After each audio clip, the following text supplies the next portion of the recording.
एक छोटे से गांव में रामू नाम का एक गरीब लकड़हारा रहता था। रामू बहुत मेहनती था और सबसे बड़ी बात, वो बहुत ईमानदार था। हर दिन वो जंगल जाता, लकड़ी काटता और शाम को थका हुआ घर लौटता। एक दिन जंगल में लकड़ी काटते वक्त उसे झाड़ियों के पीछे से एक अजीब सी चमक दिखी। रामू धीरे धीरे आगे बढ़ा और जो उसने देखा उसे देखकर वो हैरान रह गया। वहां एक सुंदर सी बिल्ली बैठी थी। उसकी फर बिल्कुल सोने की तरह चमक रही थी और उसकी आंखें नीले मोती की तरह चमक रही थीं। तभी बिल्ली ने प्यारी सी आवाज में कहा, रामू, अगर तुम मुझे अपने घर ले जाओगे और प्यार से रखोगे तो तुम्हारी किस्मत बदल सकती है। रामू थोड़ा डर गया, लेकिन उसका दिल साफ था। वो बिल्ली को अपने घर ले आया और उसे दूध पिलाया और एक गरम कंबल दे दिया। अगली सुबह जब रामू की आंख खुली तो उसने देखा बिल्ली के पास छोटे छोटे चमकते हुए सोने के सिक्के पड़े थे।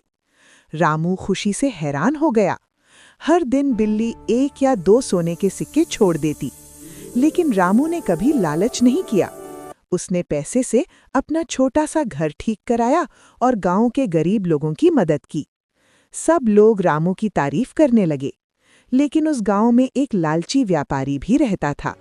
जब उसने सुना कि रामू के पास सोने वाली बिल्ली है, तो उसने सोचा, ये बिल्ली मुझे मिलनी चाहिए। एक रात वो चुपके से रामू के घर में घुस गया। उसने बिल्ली को उठाया, लेकिन जैसे ही उसने उसे जोर से पकड़ा, बिल्ली की चमक धीरे धीरे गायब होने लगी और वो एक आम सी बिल्ली बन गई। व्यापारी डर गया। बिल्ली जोर से म्याऊ म्याऊ करने लगी। रामू की आंख खुल गई और गांव वाले भी आ गए। व्यापारी शर्मिंदा हो गया। तभी बिल्ली ने रामू की तरफ देखा और धीरे से कहा, दौलत सिर्फ उसी के पास टिकती है जो ईमानदार और दयालु होता है। इतना कहकर बिल्ली हवा में गायब हो गई। रामू समझ गया कि असली दौलत सोना नहीं होता।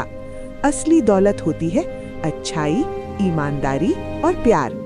और बच्चों, हमें कभी भी लालच नहीं करना चाहिए, क्योंकि सच्चाई और दयालुता ही सबसे बड़ा खजाना होता है। अगर स्टोरी पसंद आई हो तो लाइक और सब्सक्राइब करना ना भूलो।